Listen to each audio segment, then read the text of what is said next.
नमस्कार दोस्तों, मेरा नाम है अतुल श्रीवास्तव और स्वागत है आपका नेक्सस जीएस में। UP PCS mains paper number 4 GS 4। और आज जो हम लोग डिस्कस करेंगे वो 3 क्वेश्चंस के बारे में डिस्कस करेंगे। अब प्रतिदिन आपका नेक्सस जीएस की प्रोफाइल पर यूपी पीसीएस मेंस बोल सकते हैं, यूपीएससी मेंस भी, क्योंकि एथिक्स का पोर्शन वहाँ पे भी सेम है और यहाँ पे भी लगभग से सिमिलर है। तो क्या क्वेश्चन पूछे जा सकते हैं, किस तरह के एक्सपेक्टेड चीज़ें हैं, उन सब चीज़ों पे हम लोग डिस्कस करेंगे। और किस तरह से आपको लिखना है, कैसे क्वेश्चन बन सकते हैं, इन सब चीज़ों के बारे में हम लोग बात करेंगे। तो आज पहला टेस्ट है पेपर 4 का। तो पहला जो क्वेश्चन है उसके बारे में अगर हम लोग बात करें, शासन, सुशासन और नैतिक शासन शब्दों से आप क्या समझते हैं। तो अब ये क्वेश्चन चाहे वो 200 में आए या 125 शब्दों में आए, लेकिन जो आपको तैयारी करनी है वो 200 शब्दों में ही करनी है, जिससे कि जब लिखने को आए चाहे वो 125 में शब्दों में आ जाए तब भी आप लिख जाओ, और अगर 200 शब्दों में आए तब भी आप लिख पाओ। तो सबसे पहले तो हम लोग शासन की बात करेंगे। तो शासन का मतलब क्या है? देखिए, संचालन की गतिविधि को शासन कहते हैं, या फिर अगर दूसरे शब्दों में हम लोग कहें तो राज करने या राज चलाने को शासन कहा जाता है। और इसका संबंध उन निर्णयों से है जो उम्मीदों को परिभाषित करते हैं, शक्ति देते हैं या प्रदर्शन को प्रमाणित करते हैं। एक अलग टाइप से प्रक्रिया भी हो सकती है, या फिर प्रबंधन अथवा नेतृत्व प्रक्रिया का एक विशेष भाग भी हो सकती है। कभी कभी लोग इन प्रक्रियाओं और व्यवस्थाओं के संचालन के लिए सरकार की स्थापना करते हैं।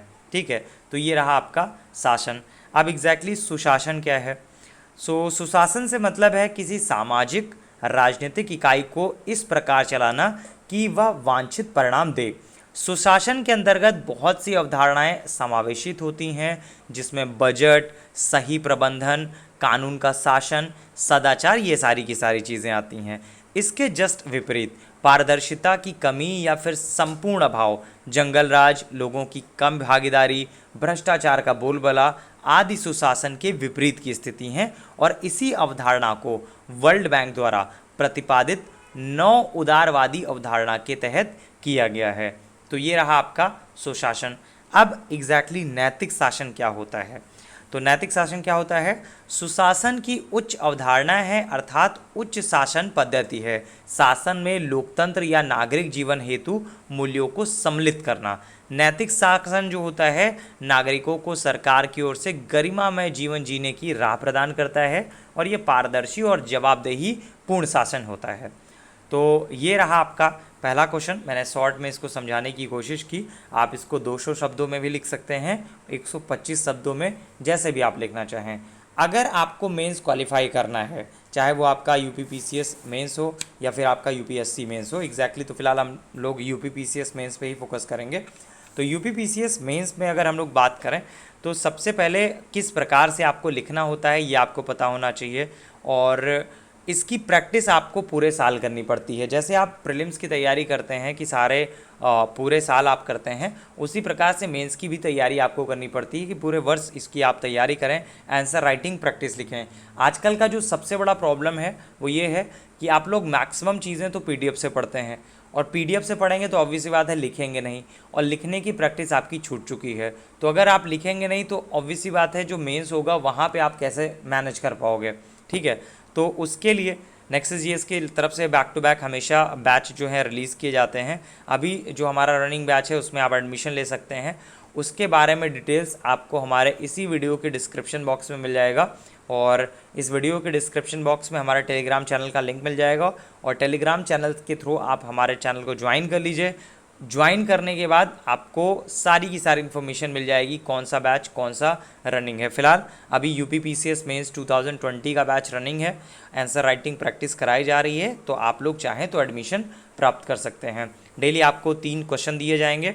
ठीक है, ये इंक्रीज़ भी हो सकते हैं। फिलहाल अभी जो बताया जा रहा है वो 3 क्वेश्चंस हैं। ठीक है, तो डेली 3 क्वेश्चंस दिए जाएंगे। जैसे जैसे आगे बढ़ेगा क्वेश्चंस की संख्या भी बढ़ जाएगी। तो डेली 3 क्वेश्चंस, उनका सोल्यूशन आपको उसी टाइम पे दे दिया जाएगा, और उसके बाद में नाइट तक आपका आप लिख के भेज दीजिए। आपकी आंसर कॉपी चेक हो जाएगी, कहाँ पे कहाँ गलतियाँ हैं, क्या आप गलत लिख रहे हैं, किस तरह से आपको लिखना है, ये सारी की सारी चीज़ें बताई जाएंगी। ठीक है, सिर्फ आंसर राइटिंग प्रैक्टिस की क्लासेस चल रही हैं मेंस के दृष्टिकोण से अगर हम लोग बात करें यूपीपीसीएस मेंस 2020 से रिलेटेड, क्योंकि रिजल्ट आएगा, रिजल्ट आने के बाद अभी टाइम ड्यूरेशन अच्छा खासा लगेगा, तो ऑब्वियसली बात है उसका हम वेट नहीं कर सकते हैं। ठीक है, चलिए अब नेक्स्ट क्वेश्चन पे आ जाते हैं। नेक्स्ट क्वेश्चन है सर्वहित में ही हर व्यक्ति का हित निहित है, आप इस कथन से क्या समझते हैं? सार्वजनिक जीवन में इस सिद्धांत का पालन कैसे किया जा सकता है? ठीक है, तो सबसे पहला काम होगा कि आप एक ही क्वेश्चन को 2 बार पढ़ेंगे। अगर आपको समझ में नहीं आता है तो बस आपको लिखना ज़रूर है हर एक क्वेश्चन के बारे में, क्योंकि कोई क्वेश्चन आप छोड़ नहीं सकते हैं। एक एक नंबर मेंस में बहुत ज़रूरी होता है। ठीक है, और अगर आप रेगुलर बेसिस पे तैयारी करते रहेंगे तो कोई दिक्कत आने वाली है नहीं। ठीक है, चलिए अब बात कर लेते हैं। चलिए, तो जो प्रश्न में दिया हुआ है कथन, ये गांधी जी द्वारा प्रतिपादित सर्वोदय की भावना से कहीं ना कहीं रिलेटेड मुझे लगता है। तो दिए गए कथन के 2 अर्थ निकलते हैं। पहला तो ये कि कोई भी व्यक्ति खुशी व संतोष दूसरों की सेवा करके हासिल कर सकता है, और दूसरा यह है कि एक व्यक्ति तब तक पूर्ण रूप से प्रसन्न नहीं हो सकता है जब तक सभी व्यक्ति प्रसन्न ना हो। तो सार्वजनिक जीवन में निजी जीवन के उद्देश्यों को तटस्थ रखकर सभी के कल्याण हेतु नीति निर्माण बनाए जाते हैं या फिर आपका सर्वहित निर्णय लिए जाते हैं। यह स्थिति केवल राजनीतिक या फिर आर्थिक क्षेत्र में नहीं बल्कि आपका सामाजिक मतलब शिक्षा, परिवार, मोहल्ला, ये सारे के सारे क्षेत्र में बनी रहनी चाहिए। और इस कथन के द्वारा यह प्रतिपादित भी किया जा सकता है कि सभी व्यक्तियों को सार्वजनिक जीवन में कैसा व्यवहार करना चाहिए। तो हमें उन सभी व्यक्तियों के दुखों का अनुभव होना चाहिए, साथ ही उनके दुखों को दूर करने हेतु अपनी क्षमता के अनुसार प्रयास करना चाहिए। तो वस्तुतः तो सर्वहित ही हमारे जीवन का लक्ष्य होना चाहिए। हमें भी यह स्वीकार करने की आवश्यकता है कि हमारा सुख व हित जो है अल्पकालिक है। ठीक है, यदि हमारे आसपास के लोग दुखी हैं, समाज में असमानता एक अस्थिरता प्रदान करने वाला कारक है जिसमें बहुत सारी परेशानियां होती हैं, तो फाइनली हम कह सकते हैं कि यदि समाज में लोग दुखी हैं तो इससे सभी के हितों पर विपरीत प्रभाव पड़ता है। इसलिए सर्वहित में ही प्रत्येक व्यक्ति का हित निहित है। ठीक है, तो ये आप लिख सकते हैं। क्वेश्चन आपके सामने है, वर्डिंग आपको अपने आप लिखनी पड़ेगी। मैंने बाकी चीज़ें आपको समझा दी कि किस प्रकार से आपको एक बोल सकते हैं कि बेस, जैसे आप बोलें कि हमें तो कुछ समझ में नहीं आ रहा कि किस प्रकार से हमें लिखना है, तो लिखना आपको इसी तरह से है। जो चीज़ें आपको बताई गई, डाटा मैंने थोड़ा सा बता दिया है, बाकी आप इसमें एडिशनल जो भी अपना जोड़ लेंगे वो आपके लिए बेहतर होगा। चलिए अब हम लोग थर्ड क्वेश्चन पे आ जाते हैं, जो कि आज की डेट में बहुत इंपॉर्टेंट है। लोगों में व्याप्त भ्रष्टाचार के आधारभूत कारण क्या हैं? ठीक है, तो भ्रष्टाचार के आधारभूत कारण क्या क्या बोले जा सकते हैं, किस प्रकार से आप बोल सकते हैं? तो नॉर्मली तो यही माना जाता है कि निर्धनता जो है वो कहीं ना कहीं भ्रष्टाचार को बढ़ाता है। हालांकि यह सदैव का मामला तो नहीं है। व्यक्ति के जो व्यक्तिगत जो नैतिक चरित्र हैं उसके पतन के कारण भ्रष्टाचार और अधिक सुदृढ़ हो रहा है। भौतिकवादी संस्कृति जो है अमीर वर्ग को अधिक अमीर बनने की ओर अग्रसर कर रही है, अर्थात इनका जो मूल कारण है वह लोभ है, जो कि धन का, प्रभाव का, सत्ता का या प्रतिष्ठा का हो सकता है। भ्रष्टाचार आर्थिक, राजनीतिक और सामाजिक संस्थाओं में सफल तरीके से पनप रहा है, जो कि इन संस्थाओं को कमज़ोर बना रहा है। तो भ्रष्टाचार के अगर हम लोग कुछ आधारभूत कारण के बारे में बात करें तो उनमें आ जाता है भौतिक संस्कृति का समावेश। एग्जैक्टली है क्या? देखिए, वैश्वीकरण के दौर में प्रत्येक व्यक्ति जो है अत्यंत शीघ्र सफल होना चाहता है। नॉर्मली सफलता को धन की मात्रा से ही आंका जाता है। जैसे युवा पीढ़ी जो हमारी यंग जनरेशन है उसमें अक्सर देखा जाता है कि धन प्राप्त करने के लिए प्रत्येक कीमत पर जो वास्तविक मानवीय सफलता है उसको कहीं ना कहीं अनदेखा कर दिया जाता है।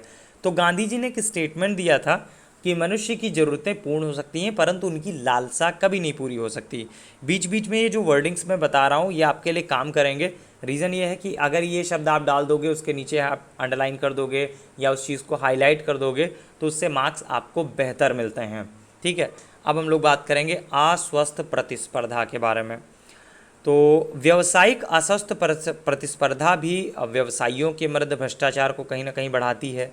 विद्यालय और कॉलेज के स्तर पर पाठ्यक्रमों में नैतिक शिक्षा विषय का अभाव पाया जाता है और इससे तात्पर्य यह हुआ है कि शैक्षिक स्तर पर एक सामाजिक मूल्य नहीं है। अब बात करेंगे सरकार की विभेदकारी और एकाधिकारी प्रवृत्ति के बारे में।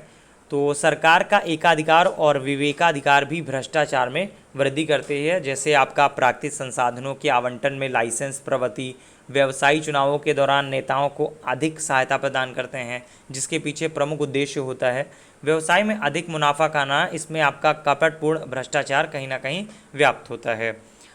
फिर बात करें पारदर्शिता की कमी, ठीक है, ये भी आपका एक भ्रष्टाचार के बारे में ही है। तो पारदर्शिता और जवाबदेहिता, इसके अभाव में सरकार जन लोकपाल को सक्रिय नहीं करना चाहती और सूचना अधिकार जैसे तत्वों में परिवर्तन करने को कहीं ना कहीं अनिच्छुक दिखाई पड़ती है। अनुचित लाभ की इच्छा के बारे में बात करें तो भ्रष्टाचार को संस्कृति का भाग माना जाता है, जिसको अब गलत अवधारणा नहीं माना जाता। इसमें सदैव अनुचित लाभ कमाने की होड़ लगी हुई है। अब सजा के प्रावधानों में कमी, एक डेफिनेशन ये भी आप डाल सकते हैं। तो न्यायिक सक्रियता में देरी के कारण भी अब भ्रष्टाचारियों में सजा का भय भी नहीं रह गया है, क्योंकि न्यायिक सक्रियता ही आपका थोड़ी सी स्लो बोली जा सकती है। एक और आप लिख सकते हैं प्रोत्साहन की कमी। तो भ्रष्टाचार के विरुद्ध प्रक्रिया कमज़ोर है और सिविल सोसाइटी भी इस हेतु आपका सचेत नहीं दिखाई पड़ती, क्योंकि सार्वजनिक जीवन में सत्यनिष्ठा और ईमानदारी की भूमिका निर्वहन करने वाले लोगों को कोई प्रोत्साहन नहीं दिया जाता है। ठीक है, तो लोगों में व्याप्त भ्रष्टाचार के आधारभूत कारण क्या हैं, ये आप लिख सकते हैं। बस आप जो क्लासेस अगर हमारी करेंगे मेंस की, तो उसमें आपका एक सबसे बड़ा बेनिफिट ये मिल जाएगा कि आपकी कॉपी मैं चेक करूँगा रेगुलर बेसिस पे, और आपकी कहाँ कमियां हैं ये आपको बताई जाएंगी।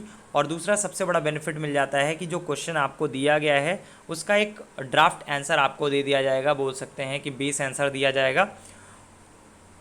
उसको आप देख सकते हैं, उसको आप पढ़ सकते हैं। उसको पढ़ने के बाद फिर आप अपना लिखने की कोशिश करिए कि शुरुआत करते हैं, हम देखते हैं किस प्रकार से हम लिख रहे हैं और कैसा लिख पा रहे हैं। ठीक है, तो कोई अगर क्लास नहीं करना चाहता है, जो भी अगर क्लास नहीं करना चाहते हैं, तो वो लोग यहाँ से चीज़ें देख सकते हैं, फिर आप अपना आंसर लिख सकते हैं। चलिए, फ़िलहाल के लिए इतना ही। थैंक यू सो मच, और हमारे टेलीग्राम चैनल को जरूर ज्वाइन कर लीजिए।